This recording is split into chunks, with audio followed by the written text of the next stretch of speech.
FM 93.9MHz 오늘의 상주 소식입니다. 여러분 안녕하세요. 아나운서 손샛별입니다. 5월 31일 금요일 오늘의 상주 소식 전해드립니다. 전해드리는 모든 내용은 상주방송의 보도자료를 인용했음을 알려드립니다. 첫 번째 소식입니다. 한국도로공사와 상주시에서는 지난 29일 사벌국면 행정복지센터에서 지역 주민을 대상으로 중부내륙선 상주 화물차 휴쉼터 설치 사업 사업계획에 대한 주민설명회를 개최했습니다. 중부내륙선 상주 화물차 휴쉼터 설치 사업은 총 사업비 306억 원을 투입해 2024년 착공해 2026년 준공 예정으로 중부내륙선 상주 IC에서 북상주 IC 구간 내 화물차 휴쉼터 2개소를 신설할 계획입니다. 이번 주민설명회는 지역 주민 30여 명이 참석한 가운데 주민 등 이해 당사자의 의견 수렴을 목적으로 다양한 의견을 사업에 적극 반영해 주민 편의도 함께 도모할 예정입니다. 중부내륙선 구간 내 화물차 휴쉼터 신설로 화물차 전용 주차 공간을 확충해 화물차 운전자의 졸음운전을 예방하고 휴식을 보장해 고속도로 교통사고 원인 중 가장 높은 비율을 차지하는 졸음운전 사고의 감소로 교통사고 예방에 매우 효과적일 것으로 기대합니다. 다음 소식입니다.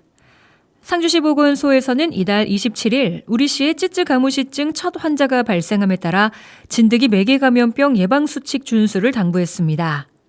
앞서 지난 4월 말 진드기 물림 예방을 위해서 북천 시민공원과 시민문화공원, 태평성대 경상감염공원 4개소에 기피제 자동분사기 5대를 설치했습니다.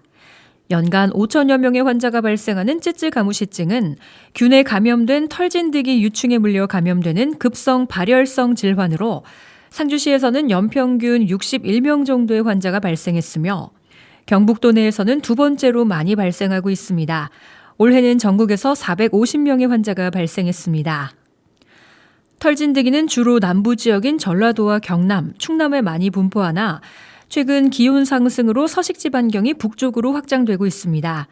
상주 지역은 가을부터 초겨울에 주로 발생하는 경향이 있으나 봄, 여름에도 발생한 이력이 있어 수풀에 노출되는 야외 활동을 하는 경우라면 항상 주의해야 합니다. 주된 증상은 발열과 근육통, 발진 등이며 물린 부위에 검은 딱지가 형성되는 것이 특징입니다. 예방 백신은 없으나 항생제 복용으로 완치가 가능하며 기저질 환자 또는 고령자는 합병증이 발생할 수 있어 특히 주의해야 합니다. 몸에 붙은 진드기를 발견했거나 물린 자국을 발견한 경우 잠복기인 최대 10일간 증상이 있는지 살피고 의심 증상이 있는 경우 즉시 의료기관을 방문해야 합니다. 다음 소식입니다.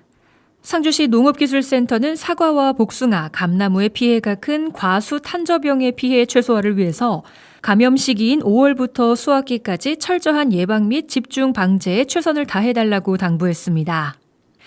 작년 과수의 탄저병이 대량 발생해서 사과와 복숭아에 큰 피해가 발생했으며 사과 생산량이 43만 톤으로 전년 대비 24% 감소했고 가격도 2배 이상 상승했습니다. 따라서 올해는 철저한 방제를 통한 피해 최소화가 무엇보다 중요한 해입니다. 탄저병은 6월에서 7월 사과와 복숭아 등 주요 과수에 발생하는 병해로 25도에서 3도씨의 온도와 70% 이상의 상대 습도에서 활발하게 감염됩니다. 탄저병의 1차 전염원은 지난해 이병과실, 가지, 낙엽 등이며 대부분 강우시 빗물을 통해 전파됩니다. 병원균에 감염된 과일은 환경 조건에 따라 4일에서 10일 정도의 잠복기를 거쳐 2차 전염원인 분생포자의 형성과 함께 병증이 나타납니다. 탄저병에 감염되면 표면에 갈색 반점이 생기고 이 반점이 점차 커지면서 병반부가 함몰됩니다. 병반부에는 검은 반점과 주황색 분생포자가 형성되며 과일 안쪽은 V자 모양으로 과신부까지 썩어 들어가 과일은 상품성을 잃게 됩니다. 특히 탄저병을 효과적으로 방제하기 위해서는 감염이 활발하게 일어나는 6월에서 7월 철저한 사전 예방과 집중 방제로 병원균의 확산을 저지해야 합니다. 우선 감염된 과일이나 가지 등이 없는지 수시로 예찰해 발견 즉시 과원 밖으로 제거하고 과원 내 바람이 잘 통하고 햇빛이 바닥까지 통과할 수 있도록 수관을 관리하며 배수 등이 원활하도록 과원을 관리해야 합니다. 또한 정기 방제를 했어도 강우량이 많고 연속 강우가 있을 경우 강우 사이 또는 전후에 추가 방제를 하는 것이 좋습니다.